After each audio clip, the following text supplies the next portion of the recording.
e uma coisa chamada indexação, que é uma coisa que nós sabemos o que é, tá? E aí você está me dizendo o seguinte, a inflação ela está generalizada, de maneira general, num patamar acima da meta. Isso. Perfeito. E o brasileiro já embute isso, que é a indexação, né? Quer dizer, os contratos passam a se autoalimentar. Isso. Tá? Na hiperinflação que a gente viveu, além disso, a gente tinha os preços relativos eram completamente desconexos, tá? A gente se lembra disso? Quer dizer, você ia comprar uma coisa, não tinha correlação entre a xícara e a caneta. Não sabíamos por quê, era um processo absolutamente maluco. Isso a gente ainda não tem, mas a gente tem um processo de repasse de preço através de indexação. Isso não é mais um fator que agrava a crise? Com certeza, essa deveria ser uma das reformas que deveriam ter sido feitas no pós-real, que nós deixamos de fazer. O Brasil fez uma grande reforma, aliás, não sei nem se dá para dizer que reforma, acho que o real foi uma revolução. E depois do real, nós deveríamos ter feito uma série de reformas. Algumas nós fizemos, como é o caso da Previdência, que é uma reforma permanente, né? A reforma da Previdência, enquanto nós estivermos aumentando a nossa taxa, diminuindo a nossa taxa de natalidade e aumentando a expectativa de vida, a gente tem que fazer a reforma da Previdência. Senão não fecha a conta. Senão não fecha a conta. A gente fez, enfim, fizemos uma reforma trabalhista, muito longe daquilo que era necessário, mas avançamos. Fizemos várias reformas. Criamos leis de responsabilidade fiscal, fizemos muitas coisas bacanas. Mas deixamos de fazer uma série de outras macro-reformas e micro-reformas, então nem se fala. E essa é uma micro-reforma. O brasileiro, ele indexa contratos. Isso é uma coisa muito ruim. No meu contrato de trabalho, ele prevê que todo mês de abril nós vamos sentar lá para discutir salário. Aí pega lá o IPCA do ano anterior e tal. No momento que eu fiz isso, eu estou pegando inflação passada e jogando para frente. Então, eu estou botando inflação velha no novo. E isso tem impacto. Aliás, um dos motivos que a taxa de juros no Brasil é mais alta do que outros países é esse. Então, nós temos esse eu vou contratar a Tamer, que é uma grande empresa de comunicação brasileira. Tem um enorme papel na aproximação da grande mídia com os profissionais, etc., com as empresas. Ótimo, vou fazer o contrato com você. Eu tenho certeza que o contrato vai vir, todo mês tal, nós vamos reajustar. Quando a gente faz isso para se proteger da inflação, eu estou me protegendo. Agora, globalmente, o país inteiro fazendo isso, eu estou jogando inflação para todo mundo também. Você não reduz o patamar. Não. Você está o tempo todo alimentando. Essa foi uma grande discussão que a gente nunca... Já até meio... faz parte do nosso dia a dia, né? Quer dizer, vai ser corrigido pelo quê, né? Sim.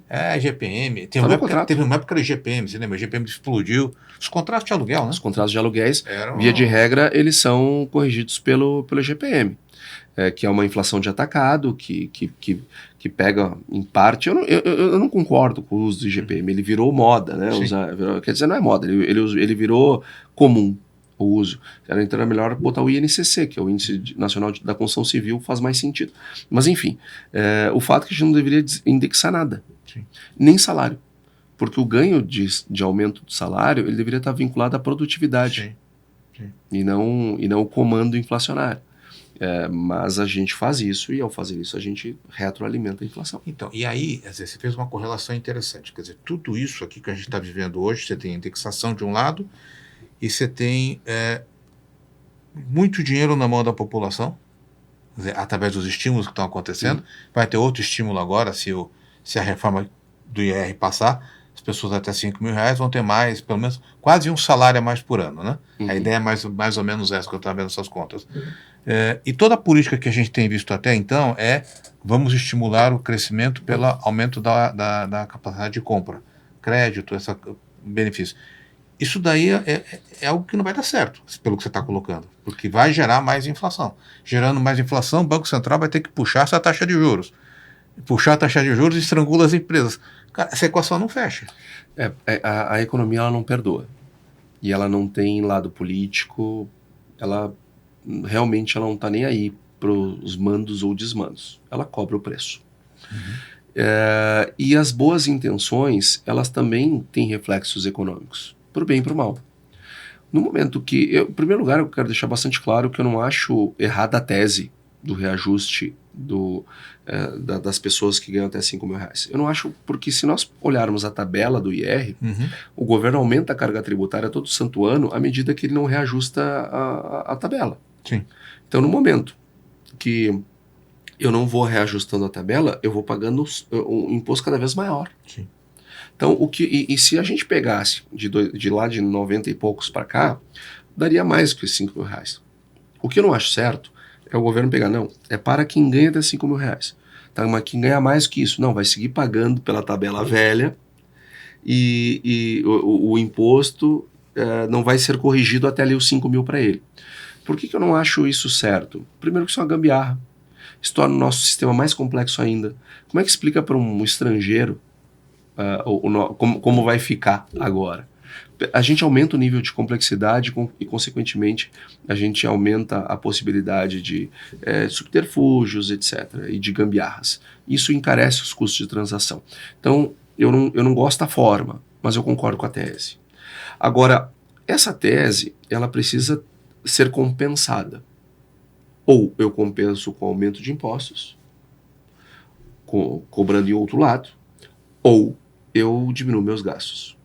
O ideal era que o governo reduzisse os gastos. Por quê? Porque no momento que ele dá esse benefício para as pessoas, casualmente, no ano eleitoral, nós vamos... os cálculos das consultorias especializadas que tem feito, aqui o pessoal da MB fez um estudo bem bacana sobre isso, eles calculam que o impacto disso é 0,5 ponto na inflação brasileira.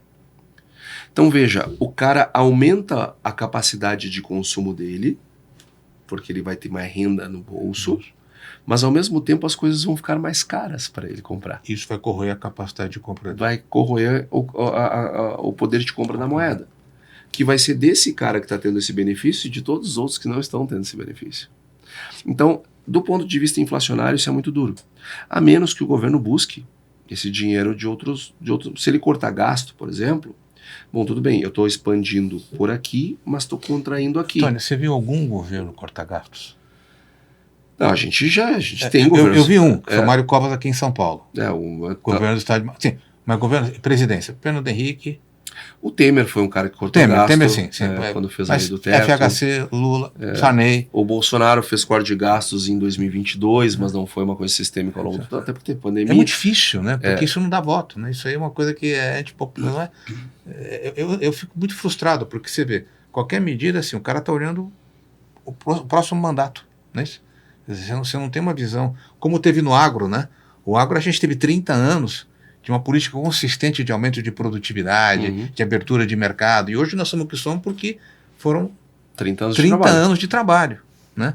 E porque você está me contando, isso aqui é tiro no pé. Isso aqui é tiro que daqui a 6 meses esse cara que tem um salário a mais, vai ver esse a mais que ele teve corroído pela inflação que vai vir. Uma boa parte, né? Não todo, mas uma boa parte. Uma boa parte disso. Ele vai ser corroído por inflação. Então, e a economia ela não perdoa essas coisas. Pô, mas a economia não vai ter sentimento com esse... Não é uma questão de sentimento, porque ela não tem sentimento, ela é abstrata. Isso termina indo para a inflação. Por quê? Por causa da demanda. A gente expande a demanda. E aí, consequentemente, a gente tem inflação.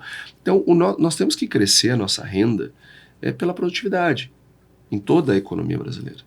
Nós podermos produzir mais nas mesmas horas de trabalho que a gente produz, que a gente trabalha. Porque somos um país de baixíssima produtividade. Sim. E não é porque nós somos vagabundos, isso é importante deixar claro. Eu não sou, você não é. Tenho certeza que nosso telespectador também não. Não é isso. As pessoas confundem baixa produtividade com vagabundagem.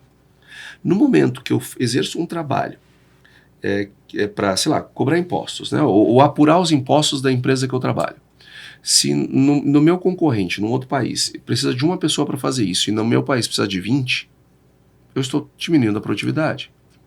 Nós somos um país que acha ok nós pegarmos um cérebro humano, que é a coisa mais rara e maravilhosa que existe em todo o universo conhecido, é o cérebro humano. Nada se compara no universo conhecido com o cérebro humano. Nada. E eu pego esse cara e boto ele para ser frentista. Eu pego esse cara e boto para ser cobrador de ônibus, ou coisas do tipo, para garantir o emprego desse cara. Não, esse cara está vivendo num tempo de inteligência artificial. Eu preciso treinar esse cara, eu preciso pegar esse cérebro e educar esse cérebro, e treinar esse cérebro, para botar esse cérebro para fazer coisas grandiosas, como aquele corpo onde aquele cérebro está inserido, merece. Agora, isto dá salto de produtividades. É a gente pegar esse contingente de pessoas, formar, educar e botar ela no século XXI. Projeto de Estado. Sim, é projeto de Estado. Não é em 4 anos que vai resolver isso. Claro que não. Mas como a gente não faz, Tamer, a gente vai pelo atalho. Tá? Dá uma gambiarra aqui, faz um negócio de imposto de renda ali. Saiu o dado do PIB, né? Agora, recentemente, saiu o dado do PIB. O Brasil cresceu 3,4%. Ano passado, né? Sim, do PIB de 24, que foi divulgado em 25. Ele 3,4%, a gente abre o PIB para ver o que cresceu, foi o consumo das famílias, 4,8%. Aí eu olho a taxa de investimento do Brasil, 17%. Nada. Também eu tinha que estar crescendo, eu tinha que ter uma taxa de investimento no mínimo de 25%. Para o Brasil crescer de maneira sustentada, 4%, 5% ao ano, que é o que um país em desenvolvimento tem que crescer. Por que um país em desenvolvimento tem que crescer? Porque ele não se desenvolveu. O país desenvolvido não tem que crescer 5%. Por quê? Porque ele já fez. Você olha, tem saneamento básico, todo mundo aqui aperta a descarga lá e funciona, vai ser tratado. Você é assim? Não, não é. Então eu preciso muito investimento nisso. Aqui as pessoas são educadas, aqui as escolas dão conta, que o nível de escolaridade aqui é adequado, as pessoas vão para um nível superior, vão para um trabalho técnico, para um conhecimento técnico específico, mas todas elas são voltadas para o aumento de produtividade. As pessoas chegaram lá, beleza, a educação chegou lá. Olha, aqui a gente tem uma rede de saúde e funciona, a gente cria cursos. Mas a gente viu isso na China. A gente viu e está vendo, a Índia é um outro exemplo, né? A Coreia, que é um país muito menor, né? Mas a Índia está no processo de desenvolvimento de cérebros, né? Claro, as melhores cabeças talvez estejam na Índia, sim, né? Claro, e eles estão estimulando isso. Mas vai ver o PIB da Índia como é que cresce. É a base de investimento. Uhum. Por quê? Porque se eu tenho uma estrada que trafega aqui em São Paulo, né? Aqui pro litoral, agora vão fazer túnel, aquela coisa toda. Isso tinha que ter sido feito há 50 anos atrás. E por que não foi? Porque a gente não faz os investimentos em níveis necessários todo ano. Então, como a gente não cresce como um país em desenvolvimento tem que crescer, que é por via do investimento, a gente vai criando gambiarras para entregar algum crescimento econômico, mas cujas consequências são inflacionárias.